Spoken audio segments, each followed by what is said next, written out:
Hey, what's up, guys? I wanted to hit y'all with a DIY hack today.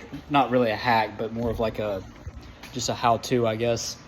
But a how-to of finding oil leaks on your engine. So we got a pretty good example here. We're back on the 328i. If you remember, a couple of months ago, we had a bad water leak on here, bad coolant leak. We fixed that, and now we got customers states they have an oil leak. So we're gonna go through finding the oil leak and fixing the issue. And I'm just going to show you just the easiest way of looking for an oil leak. This one's a pretty good example of how to do that. It's pretty easy to see and everything, pretty straightforward.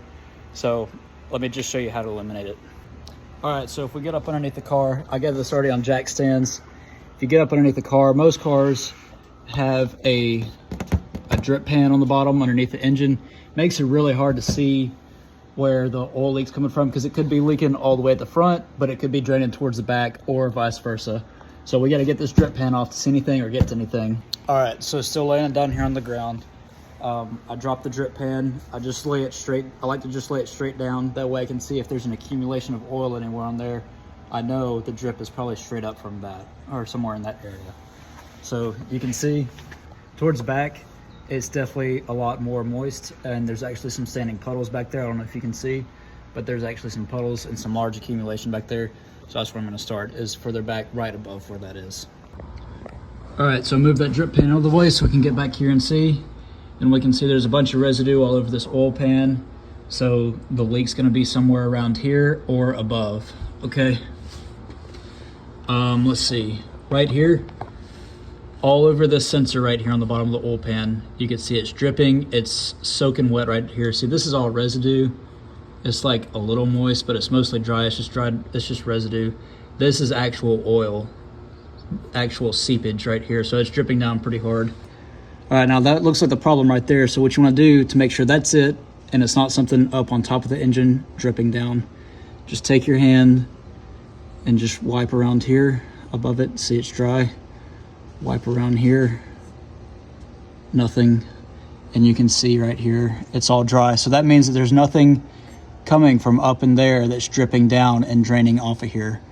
So if there was something dripping down and draining off, then you would just keep going to the highest point. So like if there was a seam running right here, running down here, you would just feel above it. And if above it was wet, you'd go to the next seam and you would feel that, and you'd keep going until you find where there's no more oil at, and then you go down and you find where it starts. But this is a pretty easy situation. It's just a sensor right here, and we can tell because there's no drippage anywhere else on the sides of the oil pan except for right around where this seal is. So let's go ahead and fix that. All right, so the repair process isn't the point of this video. The point of this video is just to find a leak. So I'm not going to drag you through that, but I'll just talk about it. That sensor has a O-ring around it, a seal. And if you just replace that seal, sometimes there's still a crack on the sensor in the plastic or something like that. And you can replace that seal, and then the oil leak will come back, and then you'll have to replace the sensor itself anyway. So like, instead of redoing the labor twice, I'm just gonna go ahead and replace the sensor and the seal and everything. That way we don't have to worry about the sensor itself actually being cracked or damaged and leaking. The other thing that I'm gonna do after that is I'm gonna wipe up all the oil, all the spillage off of here and off the bottom of the oil pan.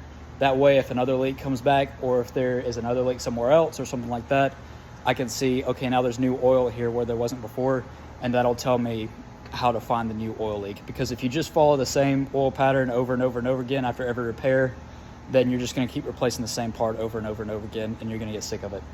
So anyway, that's how I find oil leaks, and that's how I clean the area to make sure that I can track down more oil leaks later, if there are any. Sometimes there are multiple oil leaks, and you have to fix one at a time until you get them all done. Thanks for watching, guys. Like and follow for more.